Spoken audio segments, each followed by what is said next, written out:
Porque no livro do qual esse filme é baseado... Gente, o que nos faz gostar de adaptações? Contar um pouquinho mais sobre quem a gente é, mas com perguntas inocentes, porém nem tanto. É muito importante que a gente fale sobre coisas que a gente realmente gosta. Você está ouvindo o Perdidos na Estante.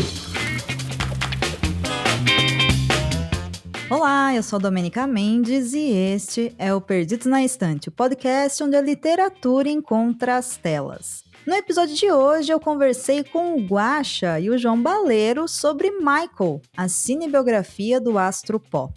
O filme é hoje a cinebiografia de maior sucesso, batendo 911,9 milhões de dólares em todo o mundo.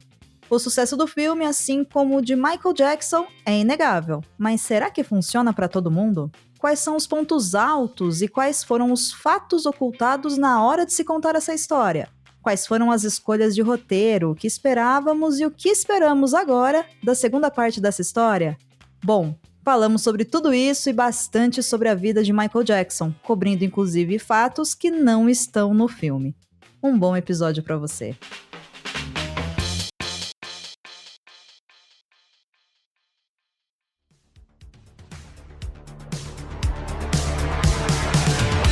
Então, Guaxa e João, eu andei pensando bastante numa coisa quando eu assisti Michael e também depois que eu assisti várias cinebiografias e eu li muitas autobiografias e também biografias, que é uma coisa que me chama atenção, que é o fato de que cinebiografias é um grande divisor de águas de público, né? Então, há quem ame de paixão e vai defender, e há quem odeie e fala, eu não gosto do formato, não dá pra acreditar em nada, ou mesmo não gostei daquilo que foi dito no filme sobre a pessoa que eu gosto, né? O artista, o jogador de futebol, o político, seja quem for, que eu admire de alguma forma. Mas uma coisa que pouca gente assume e, ouso dizer, pouca gente entende é que mesmo uma biografia, uma autobiografia, uma cinebiografia, uma biografia para teatro, seja como for, ela nada mais é do que uma obra ficcional também. Ela não condiz ali, ela não contempla a veracidade dos fatos como eles de fato ocorreram. Está sendo contada uma história, está sendo criada uma narrativa. Então, aquilo que é selecionado para estar naquela obra e como isso é apresentado, seja no texto escrito ou no filme, compõe a narrativa daquela obra e está passando uma mensagem. É ficção.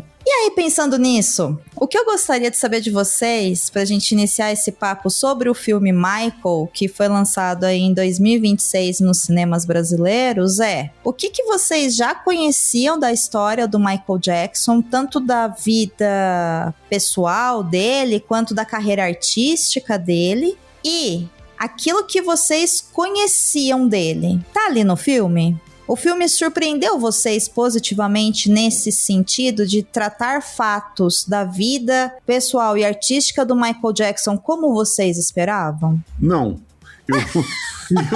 Não, próxima.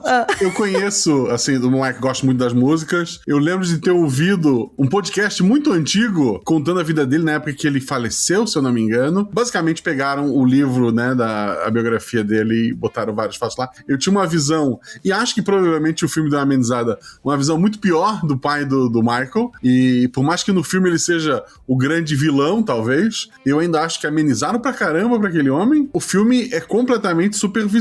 Ele é o filme do Michael, mas se tu vê o filme sem saber nada, o que tu pode falar sobre os irmãos dele? Nada. Tem nomes jogados, e se tu não conhece, problema teu, porque ninguém vai explicar. O empresário do Mike Tyson lá no meio do final do filme jogado do nada. Se não fosse o Michael Jackson com as músicas do Michael Jackson, esse filme ia sair direto pra VHS. Ele nunca teria ido pra um cinema e chamado a atenção de absolutamente ninguém. Eu pego uma cinebiografia que eu sei que muita gente não gosta, como a do Queen. Ainda assim, se tu tirar o fato de que é o Queen, colocar, sei lá, o King e contar uma história diferente, ainda tem elementos, tu ainda sabe quem são aquelas pessoas, ele apresenta personagens, e o Michael é simplesmente 20 anos jogados em que nada, não tem payoff pra nada, tem umas 5 cenas falando que os animais mordem. Ninguém é mordido, sabe? Porra, sabe, ó, cuidado que esse bicho morde. Ah, o macaco, porra, a cena do macaco tensíssima. Olha, o macaco, ele não morde a menos que a pessoa não tenha uma boa índole. Eu pensei, esse macaco vai arrancar o nariz do pai do Michael. Nada, não aconteceu nada. O macaco é um bebê que eles cuidam no filme ali, sabe? De fraldinha e brincando com as coisinhas. Cara, assim, nada com nada. O filme, eu achei... Assim, de novo, é maravilhoso porque é o Michael, as músicas são maravilhosas, ele recriando o thriller. Nossa, espetacular. Assim, é de arrepiar. É maravilhoso. Mas, porra, ele vai lá resolver uma briga de gangue. Como assim? O que tá acontecendo? Sabe? As coisas jogadas do nada e... O fato do irmão dele ter seguido carreira solo, né, o Jermaine, é uma frase no filme. Ah, não, o Jermaine ficou na outra gravadora. Não se explica por quê, como o pai reagiu. Não, o cara ficou lá, acontece. Como filme, estou decepcionadíssimo. Como um fã do Michael, eu fiquei feliz em ver ele vivo de novo andando na televisão. Eu acho que tem muito isso, assim, muita coisa desse filme, ele foi feito baseado de que, olha, quem vai assistir isso aqui já conhece. Quem não souber do que a gente tá falando, se vira pesquisa na internet. Acho que tem muito disso nas escolhas, sejam de roteiro ou de direção. Eu tenho um documento aqui que eu fiz de análise do filme e tal. Eu fiz uma lista de pontos positivos e pontos negativos. Um dos meus pontos negativos, inclusive, é que boa parte do filme parece, tipo, um memorial de fim de ano do Fantástico. Explica melhor, por favor. Como não era um filme que eu estava, tipo, super ansioso pra ver, eu assisti ele um pouco mais distanciado, certo? Então, enquanto minha esposa tava, tipo... Minha esposa é uma grande fã de Michael Jackson e tudo mais. Assim, como ela tava ali, tipo, porque ela queria ver o Michael, como o Guaxa disse, queria ver o Michael andando vivo de novo ali, eu tava assistindo o filme como, tipo, tá, vamos ver... Porque, assim, eu já tinha visto algumas opiniões esparsas de pessoas, então, assim, eu fui ver, tipo, vamos ver o que é isso aqui de verdade. Ele tem algumas escolhas de montagem final, sabe, que deixam muito perdidos, dão essa sensação que o Guaxa disse de, tipo, passamos por cima. O primeiro terço do filme, praticamente, que eles correm muito os cortes anuais, então eles simplesmente vão pulando e dão um corte secaço e botam o próximo ano na tela. Eles não se dão ao trabalho de desenvolver história nenhuma, sabe? Tipo, olha, a gente vai partir do princípio que isso aqui não é importante o suficiente pra ninguém. E esses cortes secos quebram muito o andamento do filme. Eu não tô falando de corte seco no sentido, tipo, corte de edição, igual o pessoal zoou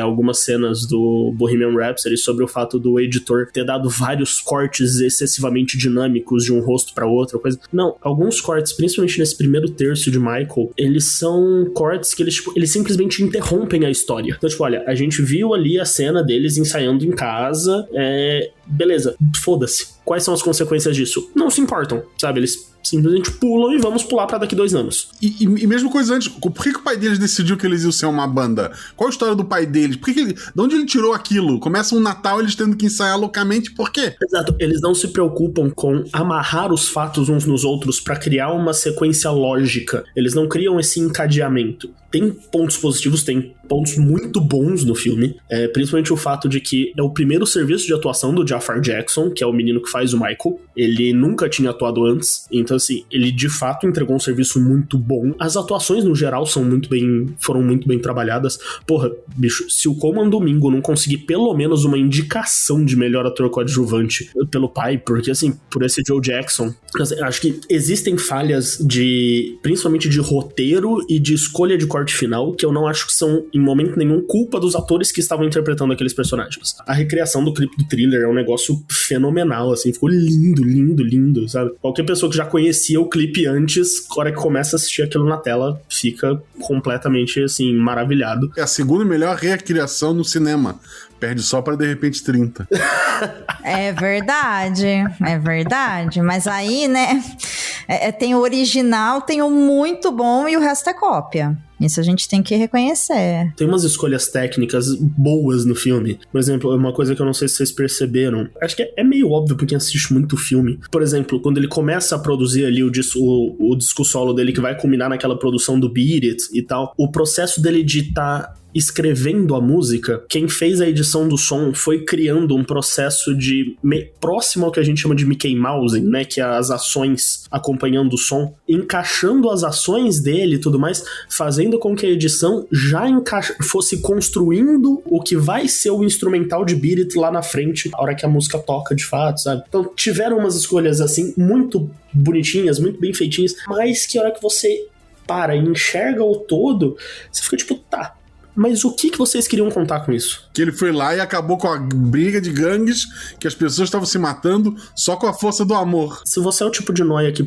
gosta de ver, tipo, informações de produção das coisas e tudo mais, nem foi completamente assim. Ele, de fato, conseguiu juntar um pedaço de gangues, ele conseguiu juntar, de fato, os Crips e os Bloods pra gravação daquele clipe. Mas, assim, por exemplo, um fato muito marcante sobre a produção que eles escolheram ignorar no filme. Todas as partes, que são aquelas partes que aparecem essas pessoas mesmo, né? Não aquele... Tem um comecinho do clipe que ele tá sozinho, ele vai andando até ele chegar no bar e tudo mais, mas toda a parte do bar, das coreografias, a partir do momento que eles ligam a câmera pra gravar, eles fazem tudo em praticamente um take só. Eles não refazem coisas. Porque, apesar do pessoal das gangues ter concordado em estar ali, porque é meio essa ideia de, tipo, a música uniu eles, porque ambas as gangues eram muito fãs dele e respeitavam ele, eles estavam o tempo todo correndo o risco de sair na porrada. Então, foi uma gravação super corrida, que toda hora ameaçava, saiu uma porradaria, saiu alguma coisa. Então, eles fizeram um negócio super correndo pra, tipo, não, grava do jeito que der, pega o que der pra pegar e libera. E libera esse pessoal, porque senão vai dar uma merda aqui dentro. Se esse pessoal começar uma briga de gangue aqui dentro, fudeu. O editor que se vira. Foi basicamente isso. O que são takes que pegam só o Michael e os bailarinos, a gente consegue refazer. Agora, as cenas gerais de bar foi tipo, cara, grava do jeito que dá e libera esse pessoal. Eles tiraram essa tensão. No filme eles estão de boa. O Michael chega, tá só as gangues lá e eles estão brincando de dancinha um pro outro. Eu acho que é muito complicado porque, assim, nessa cena em específico que vocês estão falando da recriação, né, do Thriller, a sensação que me deu quando eu assisti, eu entendi o que o filme queria me mostrar, que era, olha, o Michael, ele tinha uma sensibilidade de olhar ao seu redor, identificar talentos e dessa forma ele ia aprendendo a como melhorar a arte dele. Então tem vários momentos que o filme traz isso. Tem ele pequenininho dançando na frente do espelho, tem ele pequenininho assistindo um passo de dança na TV e recriando. Inclusive, é uma das poucas cenas onde a gente vê o Joseph vendo ele ensaiar e reconhecendo que o filho dele tá dedicado ao trabalho. Então tá ali no filme, né? E aí, beleza. O que eu entendi de toda essa recriação do Thriller, essa questão das gangues, é que ele viu naquelas pessoas essa coisa que ele chega a falar, né, no filme, o personagem, que é a música, na verdade, serve pra unir, a dança serve pra unir, a arte, enfim, serve pra unir. E aí, ele aprende ali alguns passos com a galera, tal, e treina as pessoas e corta pra recriação do Thriller. A sensação que eu tive era, a galera das gangues estava no clipe do Thriller. São os bailarinos fantasiados. Do Beat It, no caso. Pra mim, o que me marcou foi o Thriller. Não, mas é que essa questão das gangues é no Beat It, são em momentos separados do filme. Então, pra você ver como assim, é torto, né, a montagem do filme. Mas tipo, eles não trabalham muito bem essa profundidade de roteiro. E tem muitas outras coisas no filme, assim, eu acho. O Guaxa chegou a mencionar que deixaram a Janet Jackson, né, ela nem sequer é mencionada no filme. Isso é uma treta jurídica por trás do filme, uma das 40, mais ou menos, que tem. A Janet Jackson, ela bloqueou os direitos de imagem e de nome dela, porque ela não quis ser citada no filme. Ela não concordou com o projeto dos irmãos, ela disse que ela não concordava com a ideia do filme, com o que estava sendo colocado em roteiro, ela teve que ser retirada. Então, assim, tudo que poderia mencionar em roteiro ou em tela algum momento que fosse mencionar a Janet Jackson, teve que ser completamente apagado, ela não podia ser mencionada no filme por questões dela. Ela não quis mesmo, ela falou, não cedo direito de imagem, não cedo nome, não cedo que eu seja mencionada no filme em momento nenhum. E é só mais uma das tretas. É só mais uma das trocentas tretas em cima desse filme. Até aí eu acho ok. Me incomodou muito mais, por exemplo, a presença da LaToya em vários momentos do filme, porque ela é uma planta lá e ela só tá lá porque ela é produtora. Exatamente, porque ela entrou junto com os irmãos pra ganhar dinheiro, basicamente. Exato. E, por exemplo, coisas que vazam da época que o Michael ainda estava vivo. A gente sabe que ele não tinha uma boa relação com a LaToya, por exemplo. sempre. Tem em entrevistas e outros documentários dele, coisas de que ele não se dava bem com a Latoya. O fato de que, é isso, lá atrás, quando você mencionou o fato de cinebiografias serem ficção também, tem muito isso. Cinebiografia, querendo ou não, até biografias escritas e tudo mais, tudo tem uma vertente, né? Tudo tem uma vertente de quem tá escrevendo, quem tá dizendo isso. Tanto que, por exemplo, uma coisa que o pessoal reclama, por exemplo, no Bohemian Rhapsody, é que, nossa, o Fred Mercury sai muito como, um coitadinho que tava sendo sugado por uma gay do mal. Mas, tipo, a gente tem que pensar que Bohemian Rhapsody foi majoritariamente produzido pelo Brian May, que era o melhor amigo dele. Ele ia dar uma aliviada pro lado do melhor amigo dele, ele ia tentar fazer as coisas. Não, pra toda a banda, né? Toda a banda ali, eles passaram um panão bonito. Sim, e assim como eles fizeram agora no Michael. Porque são os irmãos que estão fazendo esse filme. Obviamente, os irmãos ficam como só umas coisas ali, tipo, não, olha só, coitadinhos, eles também eram explorados. Os irmãos sequer têm personalidade nesse filme. Sim, eles são os irmãos do Michael, exato. Eles só estão ali. Mas, gente, mas peraí, o filme,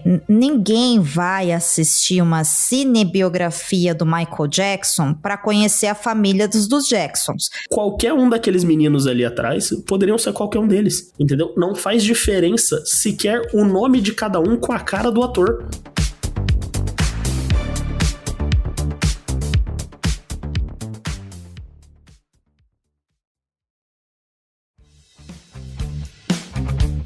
Uma coisa que me surpreendeu quando eu assisti ao filme é que, provavelmente quem tá ouvindo esse episódio, né, já deve ter visto alguma coisa na internet sobre, mas o filme, ele não trata do início da carreira do Michael Jackson aos 4 anos, onde ele é o vocal principal do Jackson 5, até a sua morte.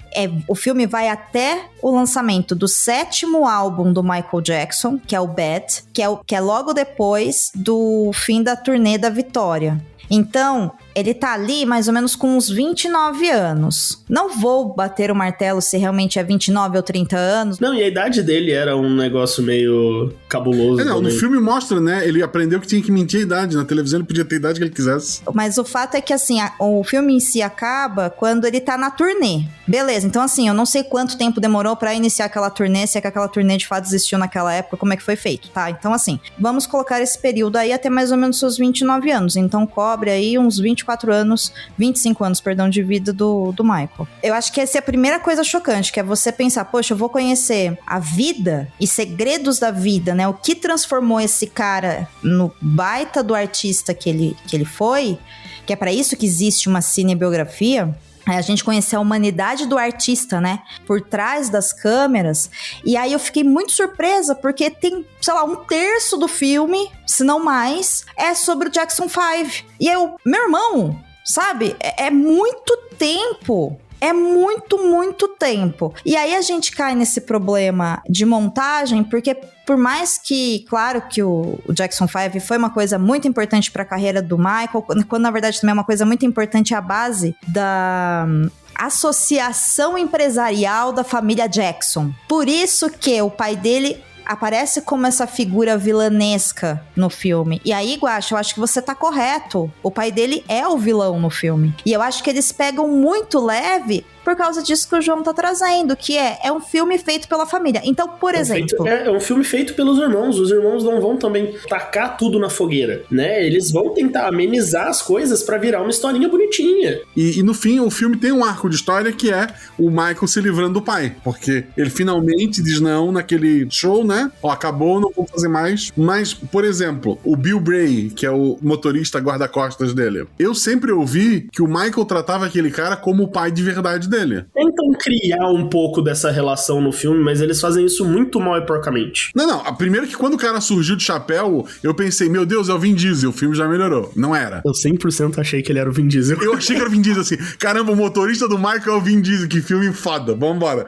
Velozes e Furiosos. Mas não. Aí... ele podia aprender o Mock com o Vin Diesel dando o resto, seria incrível. O filme na minha cabeça era bem melhor. Aí, esse cara, no filme todo, ele é o empregado do Michael. E a história que eu tenho é que ele foi um pai pro Michael, mais do que o próprio pai. Só que, óbvio, se o filme tem a mão da família do Michael, eles nem iam mostrar isso do jeito que eu deveria, acho que assim, né? eles tentaram, eu consegui enxergar umas jogadas de câmera, assim, sabe? Não tem desacelerar em alguns olhares ali. Eles tentaram criar um pouco essa relação, né? De que o Michael tinha um pouco dessa figura paterna no motorista, mas como toda a profundidade desse filme, ela ficou perdida entre os cortes e as luzes. Gente, eu entendo o ponto que vocês estão trazendo e, assim, concordo muito na questão da montagem. E aí, quem assistiu Michael e não gostou da montagem, parabéns, você identificou um padrão que é um dos produtores é o Graham King, que é o mesmo produtor do Bohemian Rhapsody. Então, assim, olha aí algumas explicações. É que eu acho que, pra além do problema só de montagem, que é o mesmo problema que o Bohemian Rhapsody tem, eu acho que Michael acaba com um problema muito de roteiro por muitas interferências jurídicas. Todo esse final, por exemplo, que ficou muito esquisito, porque, tipo, ele fala não pro pai, e aí eles já cortam pra turnê do Bad e acabam ali, só com aquela apresentação. Todo este final do filme, ele foi refeito no ano passado. As gravações originais desse filme foram feitas em 2023. Eles fizeram uns 80 dias, mais ou menos, de filmagem em 2023. Ele foi inteiro filmado. E aí começaram as tretas. Entrou a questão da Janet Jackson pedindo pra ser retirada. Pelo menos assim, é o que a produção alega, que eles tinham gravado o último terço do filme, né? Eles não iam fazer em 2 filmes, eles iam fazendo um filme só, e que o último terço do filme seria sobre o processo das acusações de pedofilia pós-93. Isso foi filmado.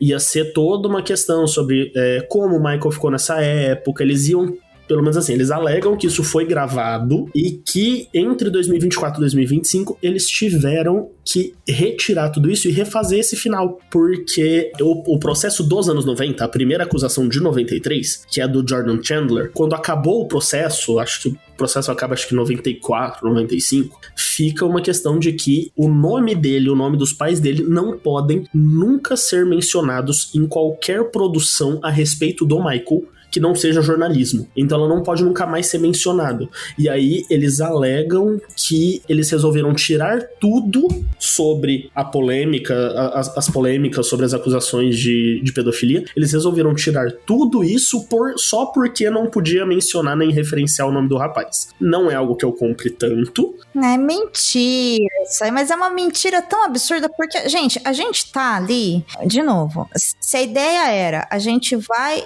com um filme até o caso das acusações de pedofilia, por quê? Porque, assim, os casos de investigação, acusações de pedofilia aconteceram mais ou menos ali na primeira parte dos anos 1990. Isso, a primeira acusação é 93, o processo começa em 94 e ele acaba logo porque é feito um acordo financeiro, onde o Michael Jackson paga uma grana pra família, a família desiste do processo. E aí voltam com outras acusações em 2004, que vai para um processo que, se eu não me engano, vai até 2006, 2007, onde ele é inocentado de novo, porque consideram que o caso já estava prescrito. Exato. E aí, então nós temos essa linha de 1993... Depois nós temos outros casos que aparecem, o julgamento acontece ali aproximadamente em 2005 e o Michael morre em 2009. Tendo dito isso, se o filme 1 acaba em 1985, eu acho que mais uma meia hora de filme não dava pra cobrir tudo isso, cara. Assim, essa é uma ideia, assim, que eu tô tendo, assim. Mas eu posso estar meio louca. Eu acho que não mesmo. Eu acho que no fim das contas não ia dar. Mas, pelo menos assim, eles argumentam que eles meio que refizeram toda aquela parte da Victory Tour ali até o final do filme. Eles meio que refizeram e correram pra entregar o filme logo pro cinema. Com base olha, a gente não pode mais falar desse assunto. Foi gravado. Tanto que, assim, por exemplo, tiveram atores que não entraram. Por exemplo, como estava nessa parte dos anos 90, mais uma vez, é o que a produção alega, nesse caso é o que a atriz diz, existiu uma atriz contratada para fazer a Diana Ross, porque eles iam colocar a Diana Ross desde quando ela aparece primeiramente como meio que uma mentora pro Michael ali, quando ele ainda é jovem, quando ele ainda tá lá na Motown, até depois, quando eles têm um relacionamento nos anos 90, isso foi completamente retirado do filme. A atriz disse que foi por conta de questões jurídicas que eles não podiam mais colocar no filme, que foi filmado, mas foi completamente removido. A atriz que foi contratada pra fazer a Diana Ross disse que eles tiveram que retirar por questões jurídicas, eles não podiam mais mostrar as coisas que foram gravadas, eles não podiam mais tocar nos assuntos que estavam presentes nas cenas onde ela aparecia. Mas aí a gente fica perdido. É bom você trazer isso, porque é curioso, né? Eu tô lendo uma, né, das biografias do Michael, porque tem a autobiografia dele, que é Moonwalk, mas tem uma, entre várias, né, biografias do Michael Jackson, tem um que chama Michael Jackson, A Magia e a Loucura, que foi escrita pelo J. Randy Taraborelli, acho que é esse o nome do cara. Enfim, esse cara, ele foi um jornalista que ele teve contatos com artistas, entre eles o Michael Jackson, por mais de 30 anos. Assim. Então ele acompanhou o Michael por muito, muito tempo. E aí ele traz, né, no livro, desde lá alguns pontos que vocês trouxeram, né? Quem eram os pais do Michael? Então, esse incômodo, né, que o Guaxa comentou, pô, não explica nada, só começa o filme e o pai dele tá treinando eles lá exigindo os ensaios, e por que ele faz isso? Então, concordo, poderia ter alguma coisa ali ou não, isso é uma questão de uma discussão narrativa de onde o filme começa, mas o Jay, ele vai desde lá de quem são os pais do Michael Jackson, e aí como eles se conheceram, como que era o início, como foi, né, o início do relacionamento deles, a questão que não é tratada no filme, mas o fato que a Catherine, que é a mãe dos Jacksons, ela é testemunha de Jeová, ela é super religiosa, então ela é uma mulher bastante regrada de acordo com o que a religião coloca. Enfim, entre os fatos que o Jay coloca, ele passa também por esse início, né, da contratação dos Jackson 5, inclusive ele vai a fundo de onde surge o nome Jackson 5, porque antes era outro nome, que era pra banda, e aí eles estão fazendo uma apresentação musical, o Joseph tá ali observando os filhos no palco, os filhos e um outro Jackson, que era o quinto Jackson, que não era irmão deles, isso não é falado no filme, mas os 5 do Jackson 5 não são 5 irmãos, são 4 irmãos e um primo, né? Um primo ou um conhecido, agora eu não me lembro, mas enfim, não é, né? Não é filho do Joseph e da Catherine. E aí, chega uma pessoa, né? Uma moça e comenta com ele e fala, olha, esse nome que você deu não é muito bom, não. E ele fala, não, você não gosta, que nome você daria? E ela fala pra ele, cara, eu acho que deveria ser Jackson 5. E aí, a partir daí, eles são nomeados como Jackson 5. Eles assinaram um contrato com a Motown super complicado que gerou um problema gigantesco para a carreira e para a família, porque à época o contrato da Motown colocava, entre várias coisas, o direito de uso do título Jackson 5. Como eles eram menores de idade, o Joseph assinou uma cláusula que os filhos iam ter que, enfim, obedecê-lo basicamente, então seria responsável pelas ações dos meninos, e colocou também uma cláusula de que eles teriam que gravar músicas para essa gravadora e que eles teriam que pagar os custos de produção das músicas. Então, no período do Jackson 5, inclusive quando eles estouram, eles lançaram 37% das músicas que eles de fato gravaram. Só que quando eles quebram o contrato e eles vão para a CBS,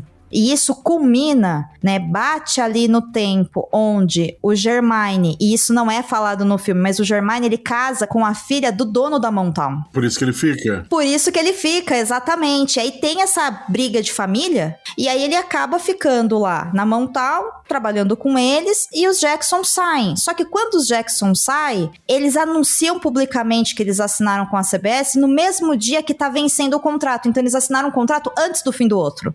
E aí eles recebem um processo gigantesco, onde só de valor de gravação de músicas que nunca foram publicadas e que não eram músicas autorais, eles já estavam devendo mais de $500 mil. E isso a gente tá falando, gente, dos anos 80, basicamente.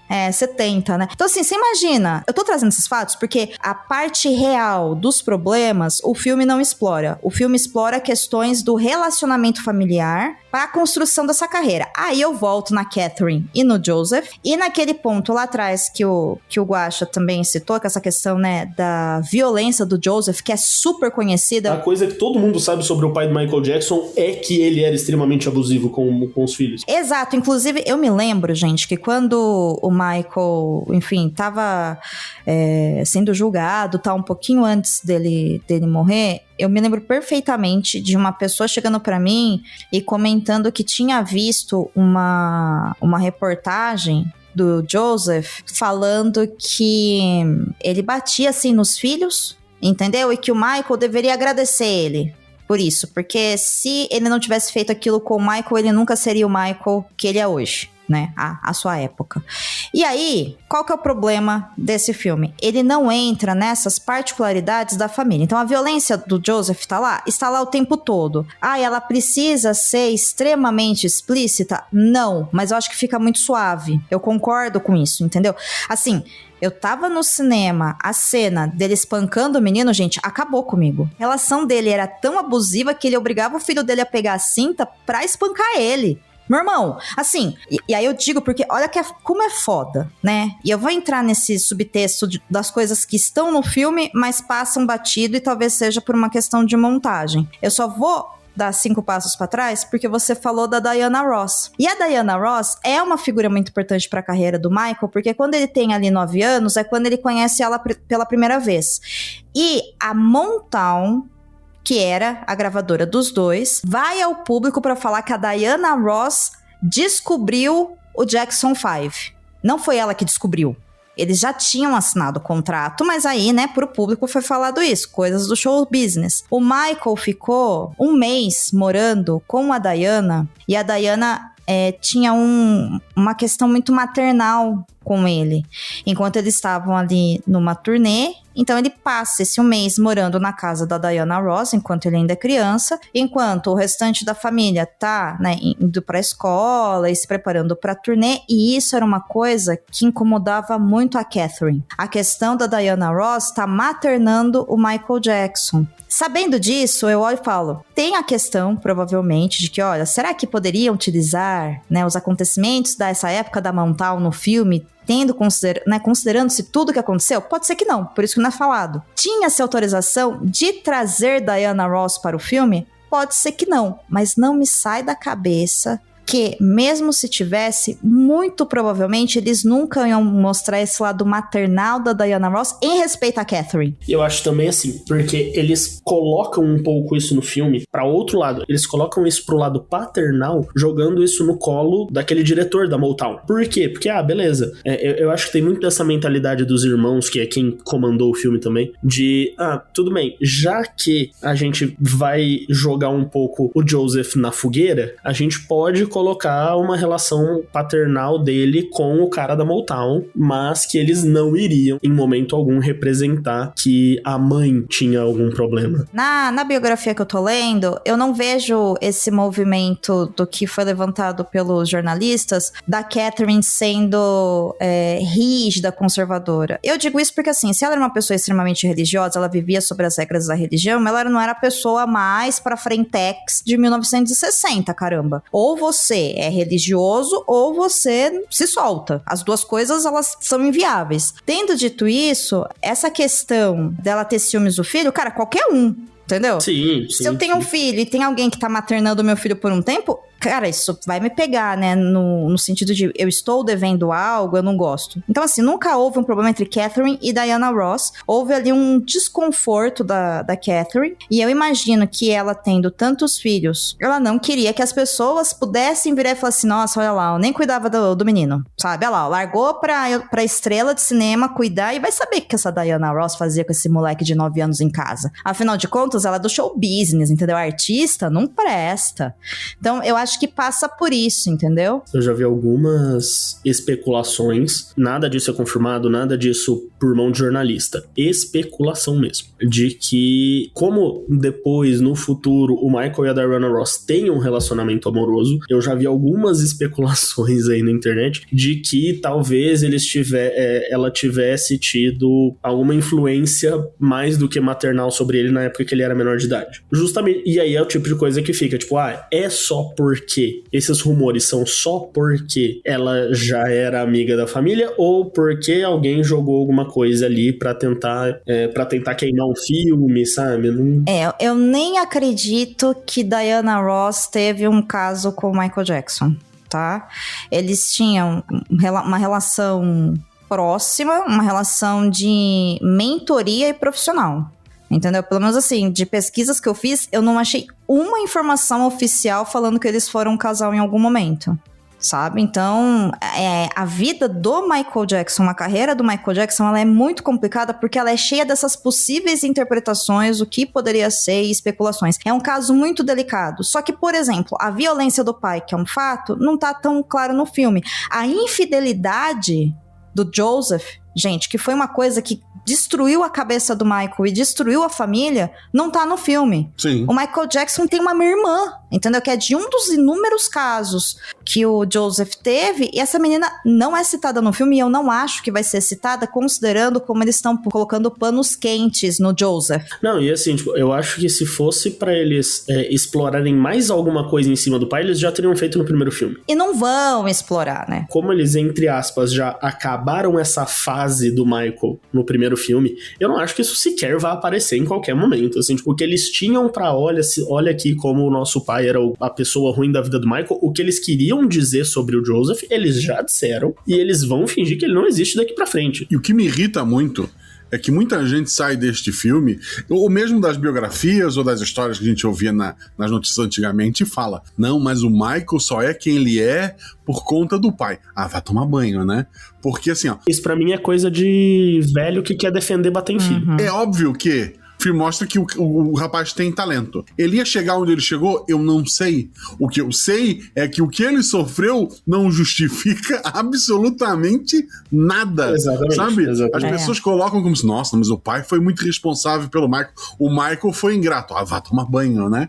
Mas aí, assim, o imaginário popular geral tem uma tendência a romantizar sofrimento que é extremamente desagradável. E aí, gente, isso passa pelo fato de serem uma família negra, de você educar com muitas aspas, né, filhos com violência é um direito do pai ou da mãe, o filho tem que obedecer. Eu acho que o filme, não me entendam mal, eu não queria ver inúmeras cenas do Joseph espancando o Michael ou os outros filhos, entendeu? Ou, de maneira alguma, eu acho que tá ali...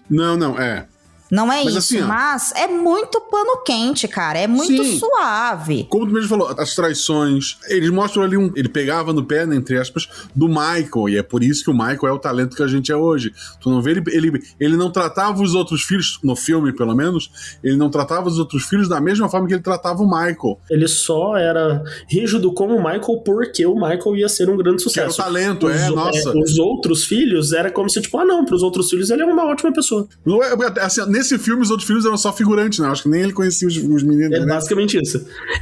Foi isso que eu disse no começo, quando eu falei que, tipo, não faz diferença eles associarem no elenco qual ator fez cada filho, porque eles são objetos de cena ali. Eles fizeram muita questão de se retirar da história. Eu não sei se foi isso, João. Eu acho que tem mais a ver com a percepção dos fatos que os irmãos do Michael tinham. Todos eles eram músicos e a coisa tá indo sobre esse regime extremamente violento do Joseph com eles. E aí o filme ele trabalha muito com coisa de sutileza, né? Então, por exemplo, ele espanca o Michael. É porque ele não espancava os outros filhos? Não, é porque o Michael é o único que enfrenta ele.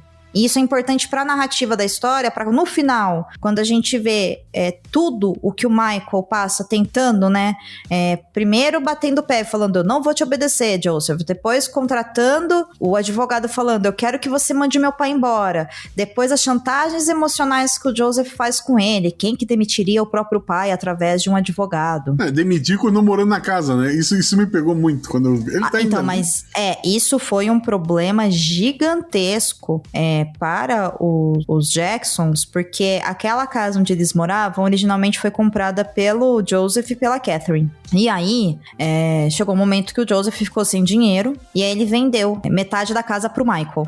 E depois, ele vendeu os outros 25% pro Michael. Então a casa ficou 75% pro Michael e 25% pra Catherine. A Catherine, nesse momento da vida, que é um pouco antes ali da turnê da Vitória, ela tinha entrado com o segundo pedido de divórcio do Joseph. Então você imagina como é que estava o ambiente naquela casa, onde uma parte dos filhos já tinha ido embora, morava o Michael, mais alguns irmãos, a Catherine e o Joseph. O Joseph, uma figura não grata, mas que não saía de casa porque de jeito nenhum. Não vou sair porque família é a coisa mais importante, diz ele, tendo, né, inúmeros casos de infidelidade. A Catherine movendo essa ação de divórcio, tendo que conviver com tudo isso, e o Michael tendo que lidar com todas as coisas que o Michael Jackson lidava, porque a vida dele é uma vida muito complicada, e a responsabilidade disso tudo que aconteceu, cara, é do pai dele. Então assim, o Michael Jackson não foi quem ele foi por causa do Joseph, ele foi tudo que ele foi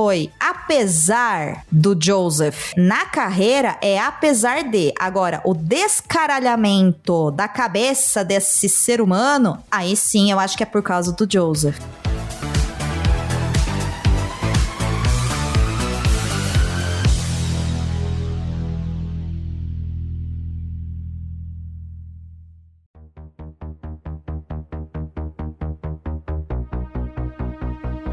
Nesse campo da sutileza que eu queria tocar com vocês, uma coisa que me pegou muito no filme, eu saí do filme, João e Guaxa, extremamente triste. Era pra ser o momento de eu estar feliz, cara, o Michael se livrou do Joseph. Cara, que bom, entendeu? Cara, olha tudo que esse cara sofreu. Ele se livrou do pai, abusivo. Olha, cara, ele tá num palco cantando Bad e sendo Wow. Eu tava tão triste quando aquele filme acabou. E aí, isso foi acontecendo, né, durante o filme acontecendo. E uma coisa que eu não vejo as pessoas falarem, e eu acho que passa muito também pelo imaginário das pessoas de não conseguir ver os artistas como seres humanos, é a solidão do Michael Jackson, cara. Ele era um cara totalmente sozinho. E aí, eu fiquei pensando, tem aquela cena quando ele é criancinha, ele tá sentado com a mãe dele, e aí a mãe dele fala, Michael, você tem que ter amigos. Aí fala, mãe, eu não tenho amigos na escola porque as outras crianças só querem ficar tirando fotos de mim. Eu não sou uma pessoa, né? Eles não me tratam como uma pessoa. Exato. Aí depois, ele cresce e tal, aí a gente vê, né, os animais que tem lá, e tem ele nessa construção, né, do primeiro álbum dele, do Thriller, que a gente sabe que é um momento super difícil pra ele, porque ele tá enfrentando o pai, ele quer fazer uma coisa solo, o pai dele não vai deixar, e ele tá lá, assim, super emocionado, falando, olha, vai ser um dia muito importante pra mim amanhã, porque eu vou realizar esse sonho, e eu não vejo a hora. Quando abre, ele tá conversando com uma lhama. A reação das pessoas no cinema foi rir. E eu olhei e falei, vocês têm ideia do quanto isso é triste, cara? Eu tenho uma opinião um pouquinho mais apertada sobre essas sutilezas que eles deixam, porque eu acho que eles forçam muito isso, e forçam isso no nível de, tipo, vamos forçar o quanto ele foi uma criança sem infância, e eles forçam isso de um jeito que, pra mim, só parece que é o que caso eles toquem em algum momento nas acusações de pedofilia, é o que eles vão usar de justificativa dentro da narrativa do filme. Porque, assim, todo o fato deles deixarem claro o quanto que ele, assim que fica adulto, o quanto que ele enche o quarto de brinquedos, mas que ele não tem ninguém pra brincar. Existe além dos diversos takes que eles fazem dele com aquele livro do Peter Pan, existe um take em específico, assim que ele faz pouco depois dele fazer a primeira rinoplastia, que me incomodou muito. Eu queria a fofoca da produção pra saber se aquele livro do Peter Pan que eles usam é um livro que já existia ou se eles produziram uma cópia de Peter Pan cenográfica, porque existe, nesse pedaço do filme, eles fazem a câmera dá um super zoom num desenho do Peter Pan, onde o desenho do nariz do Peter Pan é o desenho do último nariz do Michael, que ele morre lá no final da vida dele. É exatamente o mesmo desenho, do mini narizinho, empinadinho, desenhadinho certo. Eu fiquei, mano, não é possível que vocês estão querendo construir isso dentro da cena. Eles criam umas sutilezas muito estranhas, assim, eu acho, que não ficam naturais. Eles tentam forçar muito essa ideia, que eu acho que é pra tentar dar uma justificativa, dar uma passada de pano lá na frente, na hora que chegarem os casos de pedofilia. Que eu não vou entrar no mérito de se eles eram verdade, se eles não eram verdade, isso não é isso que está sendo debatido, não é isso que o filme sequer se pretende a fazer. Outra coisa que fica ali sutil, a questão no final tem o acidente, né, que ele teve, que é uma propaganda sem mostrar o produto, né? O filme é uma propaganda da Coca, ela é citada 2 vezes como uma coisa boa e não aparece, e no fim a Pepsi é o que ferra a cabeça literal do Michael. E daí no filme é citado que ele vai ter que começar a tomar um remedinho pra dor, né?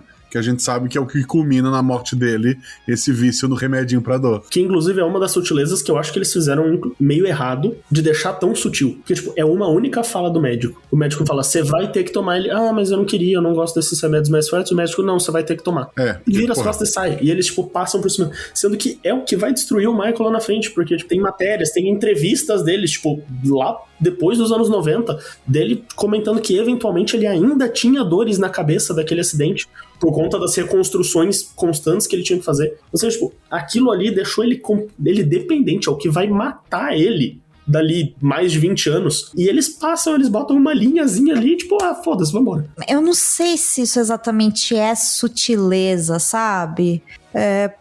Porque você tem um acidente de um comercial que ele não queria fazer, que o pai dele obrigou ele a fazer, do qual depois ele tem que tomar um remédio pra dor, que foi um acidente, que isso vai culminar na morte dele por uma overdose. Cara, pra mim isso não é nada sutil, entendeu? Tá trazendo uma responsabilização de uma das inúmeras consequências que o relacionamento abusivo do pai dele gerou pra ele. Não que o pai dele acorde todos os dias e pense, nossa, como é que eu vou ferrar esse menino, tomara que ele se machuque. Não é isso, mas tá lá. É que eu acho que foi excessivamente sutil. O que eu concordo com o Guaxa nessa questão é isso. Eu acho que foi excessivamente sutil. Não é mencionado o suficiente o quanto isso fez mal pra ele. Sim, mesmo porque o acidente da Pepsi não foi tão feio quanto tá no filme. O acidente da Pepsi gerou sim uma queimadura nele de 2º e de 3º grau. A de 3º grau foi inferior a uma moeda de 50 centavos, que sim, ele tinha dores, né, até o fim da vida dele, ele sentia a linda dor, mas não foi do jeito que foi mostrado no filme. Não, eles tacaram fogo nele no filme mesmo, eles queriam exagerar.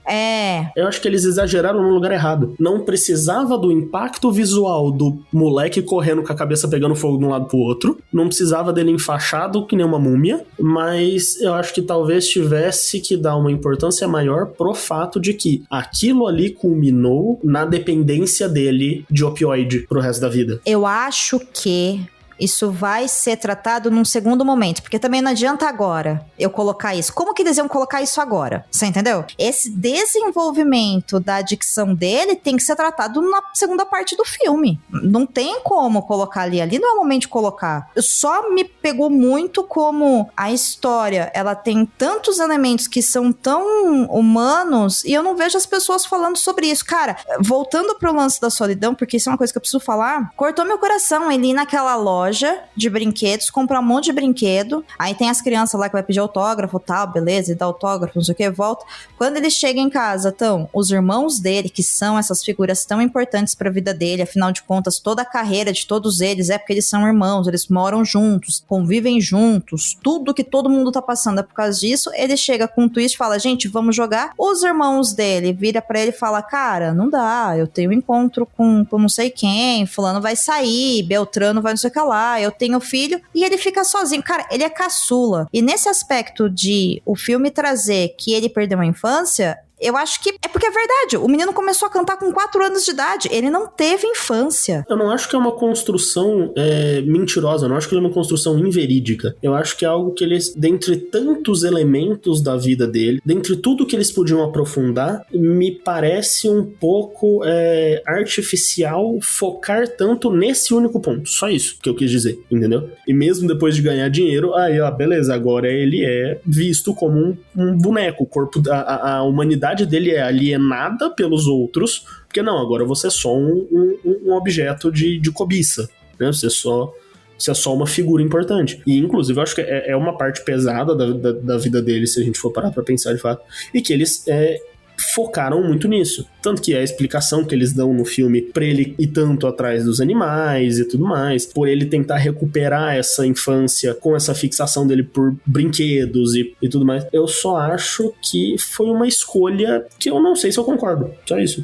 Eu só acho que usar isso como o foco principal da humanidade dele pra tudo foi meio peculiar. E com base no que você conhece, o que você destacaria? Não é uma questão do que destacaria, eu só acho que, tipo, dá pra equilibrar. Então, equilibrar com quais outros fatos da vida dele? Que você sentiu falta, que você olhou e falou, putz, pesou muito a mão aqui, então deixou de cobrir. Eles mencionam uma única vez o fato do quanto ele é engajado com a questão de caridade, se importar com crianças. Cara, tem uma única sequência de cena dele indo em um hospital cuidar de criança. Eles mencionam o fato de que ele faz as doações absurdas que ele fazia, do quanto ele se preocupa. Só na cena do acidente da Pepsi, que ele fala, não, beleza, todo o dinheiro que eu fizer desse processo vai pras crianças e tal. Ele, de fato, era uma pessoa que, pelo menos o que tem notícia, de fato se preocupava muito por ter sofrido e por ter tido muita da sua humanidade alienada, tanto pelo pai quanto pela mídia. Mas eu acho que dá pra equilibrar isso com outros pontos, sem só focar no, não, tadinho, ele precisa de brinquedo. Eu entendo, eu sinto falta de outras coisas, assim, sabe, pra pensar nessa construção, pensando que o filme quer apresentar quem é a pessoa, né, por trás do artista, já que tem essa questão familiar tão forte. Eu sinto falta, por exemplo, de mostrar a real sobre o pai dele, porque isso interferiu depois, porque a gente tá pensando aqui no Michael, artista, o Michael acusado de pedofilia e tudo mais, mas tá todo mundo ignorando o Michael, que nunca teve uma namorada, com exceção da esposa dele, da Priestley. Esse cara nunca apareceu com nenhuma namorada. Isso é normal? Não, isso não é normal, gente. Não, mas é que isso a gente já tinha tocado no assunto, mas, por exemplo, qual é a relação dele de verdade com esses irmãos? Entendeu? Pra alguém que tinha tantos irmãos, não é possível que a relação dele com todos eles era exatamente só aquilo que tá no filme. Eu acho que o filme deixa claro que eles não tinham muita permissão, assim. O que tem bastante na biografia dele, que o Randy coloca, é que o Michael, ele sempre foi muito brincalhão, né, desde criança. Então ele tinha um relacionamento, principalmente com o elenco do Jackson 5, de brincar mesmo, fazer pegadinha, esse tipo de coisa. Mas depois, uma boa parte dos irmãos mais velhos casam e saem de casa. Eles estão ralando e trabalhando pra caramba, e é isso. Eu entendo isso enquanto isso é a vida real, enquanto a gente analisa isso fora do filme. Mas dentro do roteiro, isso tem que ser mostrado de alguma forma. Assim como a gente disse sobre o fato de que tudo é muito superficial, entendeu? O roteiro fechado, ele não pode depender do conhecimento que você tenha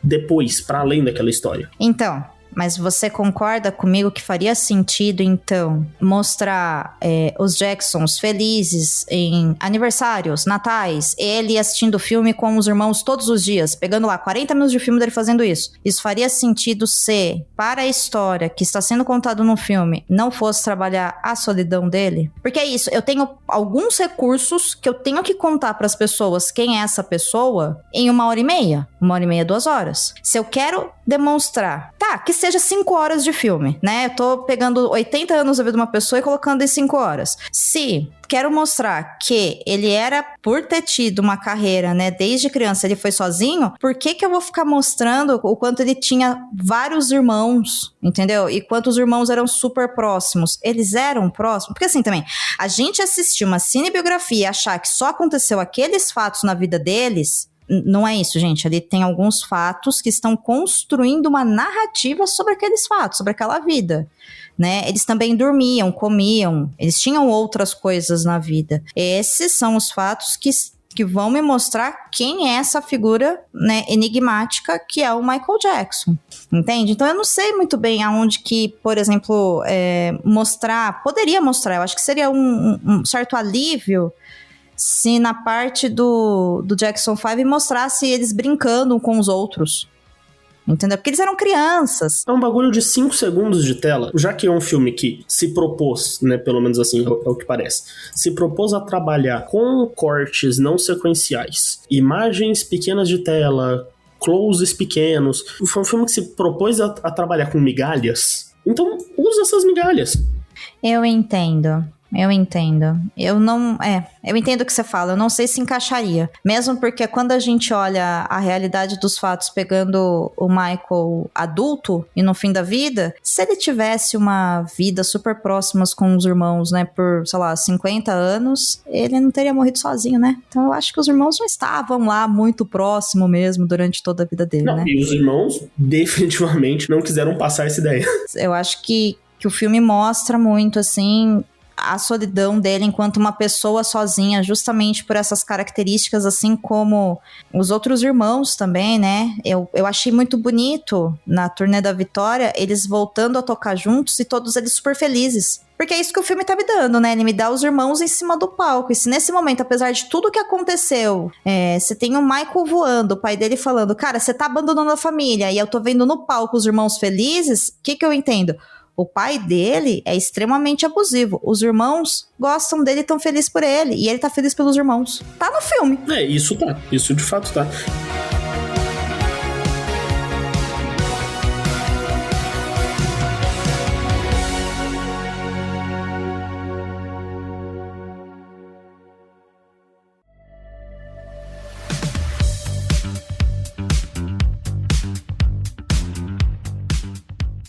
Mas é um filme que, gente, nossa, me bateu muito... Nossa, eu saí muito triste. Ele não é um filme que você sai tranquilo do cinema. Você é a primeira pessoa com a qual eu converso sobre esse filme que também saiu com um gosto meio agridoce do cinema. Porque todas as outras pessoas com as quais eu conversei, você não falando assim, cara, eu achei um filme ótimo, eu fiquei muito feliz que no final ele se livrou do pai dele. Ele deu coming back. Eu, sério que foi isso que você tirou do filme? Foi? E eu, então tá.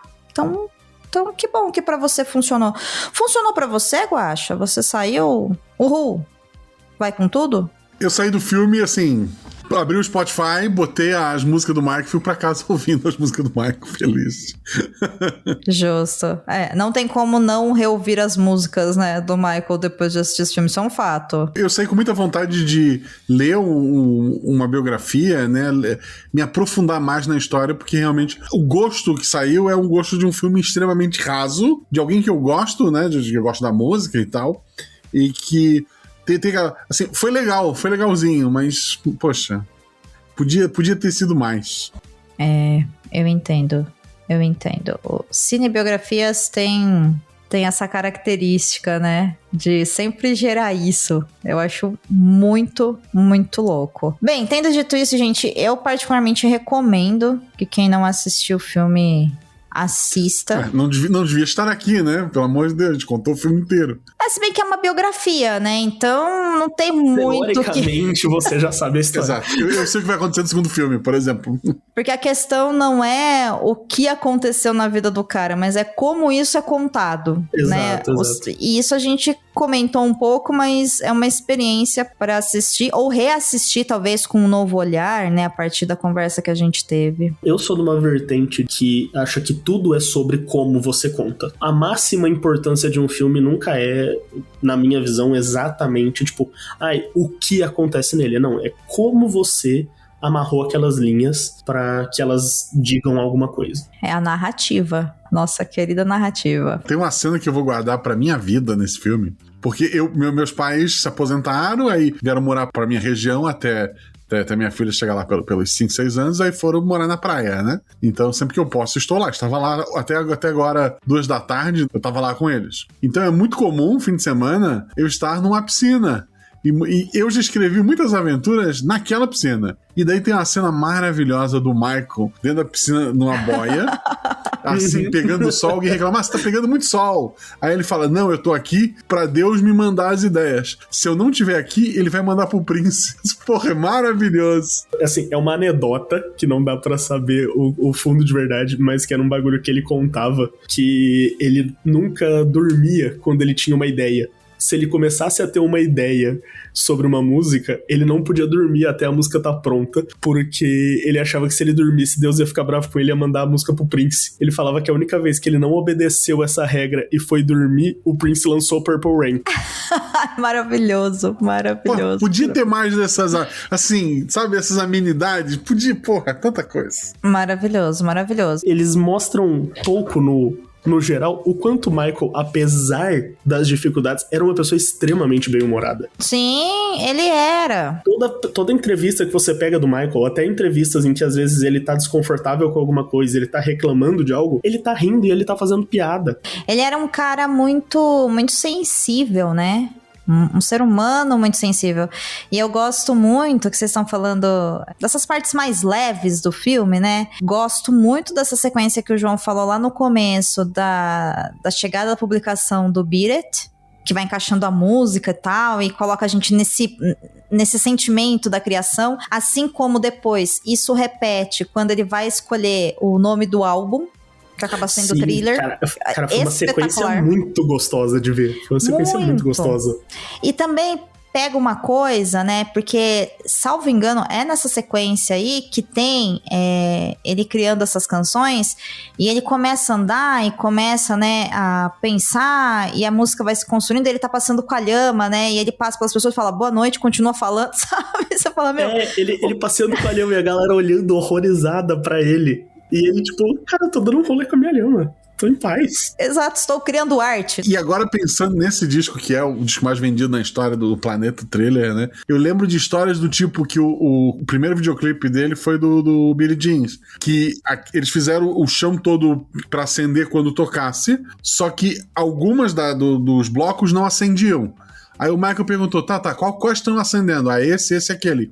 E ele faz a coreografia pisando só nos que vão acender, porque ele sabia que alguns estão falhados. Isso não mostra no filme, isso é uma história que podia ter sido explorada, assim, a genialidade dele. E que já que é um filme que em tantos momentos mostra esse brilhantismo dele, essa capacidade dele de pensar fora da caixa pra criar, tipo, porra, essa história do Billie Jean é um negócio que, tipo, mostraria muito, tipo, tá vendo? O cara, ele consegue pegar, tipo, ó, o que tá funcionando eu vou dançar só com o que tá bom, então. Maravilhoso, sabe? Eu gostei dessas partes, né, que mostra a criação dele, porque mostra que, sim, ele era um artista, ele tinha uma sensibilidade, uma habilidade de compor, de dançar, de cantar, que é ponto fora da curva, só que existia muito trabalho também, muita disciplina, muita dedicação, e as coisas demandavam tempo, e esse cara, ele também foi, eu achei foda, a cena que ele tá ali com o advogado dele, ele vai lá e chega pro cara da CBS e fala, eu quero que o meu clipe toque na MTV.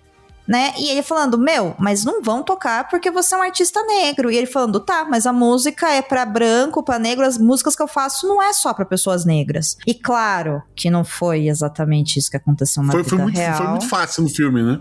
É aquele tipo de coisa que é jogar no meio de caminho. Existem pessoas que interpretaram o filme como, tipo, eles estão dizendo que ele foi o primeiro artista negro a trocar na MTV. Não foi. E tem pessoas que entenderam que não foi, que, tipo, ele só tava forçando, porque, de fato, era muito difícil a MTV tocar numa pessoa negra. Mas a própria Diana Ross já tinha aparecido, o Stevie Wonder já tinha aparecido na MTV. Mas era muito difícil mesmo. A MTV era uma pau no cu do caralho quando se tratava desses assuntos. O que, assim, é óbvio, já é alguns anos depois, eu lembro que eu sou um pouco mais velho que vocês, do Fantástico anunciando o clipe do Michael Jackson. De quando saiu Black and White, teve uma matéria gigantesca sobre aquela tecnologia de morph, se eu não me engano. E o próprio Thriller, como revolucionou os videoclipes que vieram depois, né, cara? É isso. É maravilhoso. Inclusive, fofoca sobre o Thriller, que eu não sei se essa vocês conhecem. O Michael, ele era testemunha de Jeová, né? Assim como a Catherine. Porém, quando ele faz o Thriller, o chefão da igreja dele, do grupo dele, chega pra ele e fala: Michael, é o seguinte, cara, você tá criando um conteúdo que não condiz com a nossa religião, né? Você tá falando que existem... Você tá criando uma obra satanista. E se você lançar isso, você vai estar espalhando essa mensagem pro mundo e a gente vai ser obrigado a te excomungar, desligar da religião, né? E o Michael, gente, surtou. Porque quando ele lança, né, o Thriller, ele consegue um valor ali de investimento de 500 mil. Só que, conforme foi sendo feita a produção, ele precisou de patrocínios de outras empresas, porque junto com o Thriller ele fez o documentário do making of do Thriller também. E aí, essa produção toda teve mais investimento de $500 mil de outros patrocinadores. E aí ele liga pro advogado dele, né, que é o Branca, que tá no filme, o cara que tá na mesa com ele, do Beach Boys. E aí ele liga pro Branca, assim, várias e várias vezes, dias e dias, porque ele não consegue nem falar o que tá acontecendo. Então ele liga e ele tá muito ofegante, ele não consegue articular as palavras, e o Branca começa a ficar muito preocupado, até uma hora que ele consegue falar com o Michael, e o Michael fala pra ele: cara, que, né, você precisa queimar essas fitas, que esse clipe nunca pode ir pro ar. E aí o Branca para um tempo e fala: calma, né? Dá ali uns 2 dias. Depois ele liga pra ele, conversa com ele, né?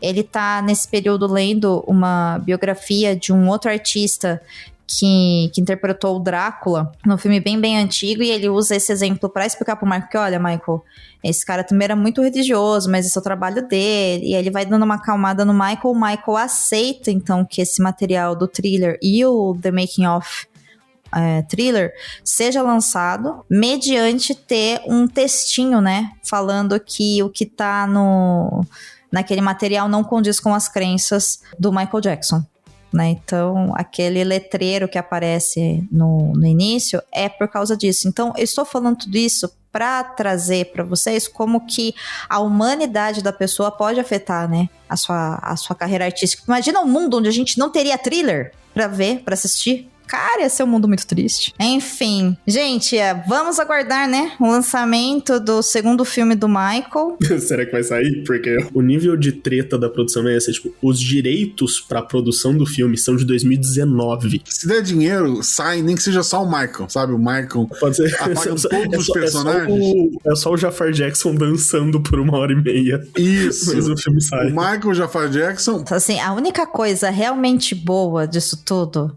né, que, assim, pra mim é a cereja do bolo. É a gente ter consciência que o Michael Jackson, ele era aquele artista que ele falava: no show business eu posso contar o que eu quiser e as pessoas vão acreditar. E aí é isso que tá acontecendo com esse filme também, né? Entendeu? Então, assim, é isso, né? Claro que tem todas as questões de direito, de nomes de artistas, gravadoras, terceiros, que tudo isso tem que ser previamente autorizado. Não é tão simples você fazer uma cinebiografia de alguém famoso, né? Mas Michael Jackson era um gênio, um artista, alguém fora realmente do seu tempo, alguém maravilhoso. Espero que o segundo filme saia, porque agora o João colocou a gente lá pra baixo achando que não vai ter, mas vai ter sim, João.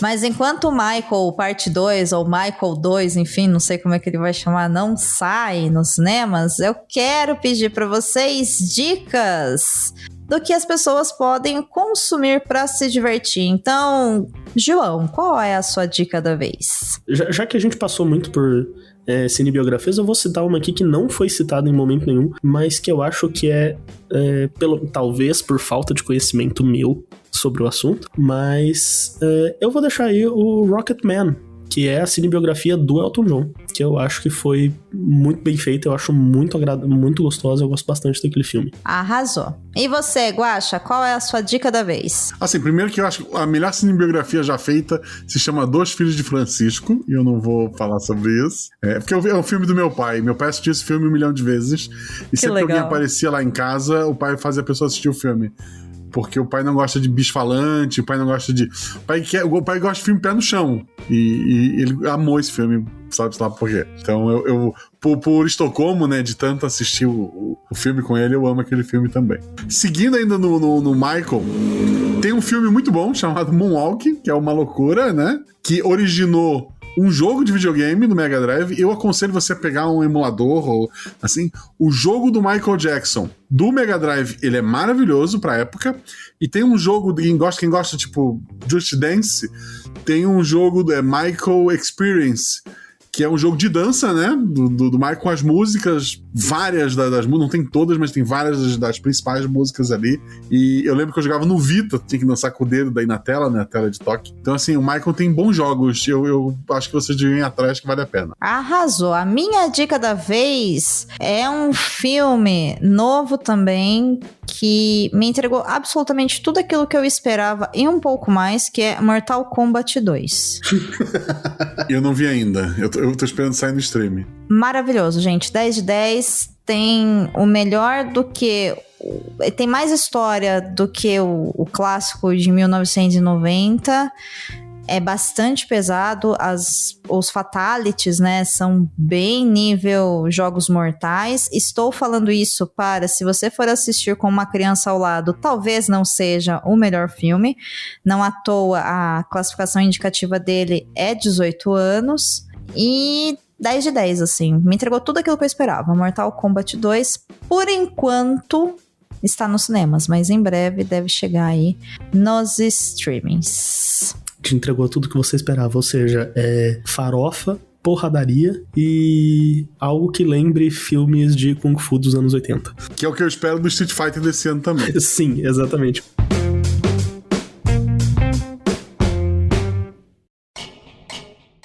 E aí, Michael é a maior cinebiografia de todos os tempos ou não é?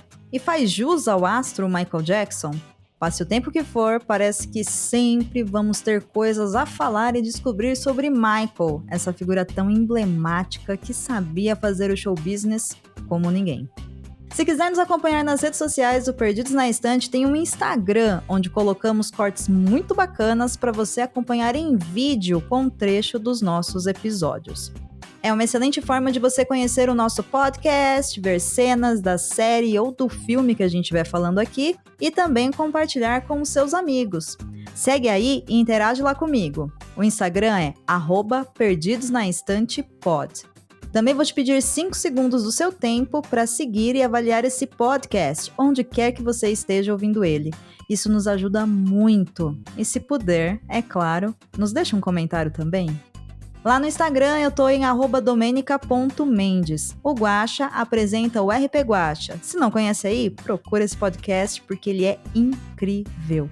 Se quiser trocar uma ideia com o João, é só seguir ele lá no Blue Sky. O @ dele é @barbanteiogurte. Procure o João.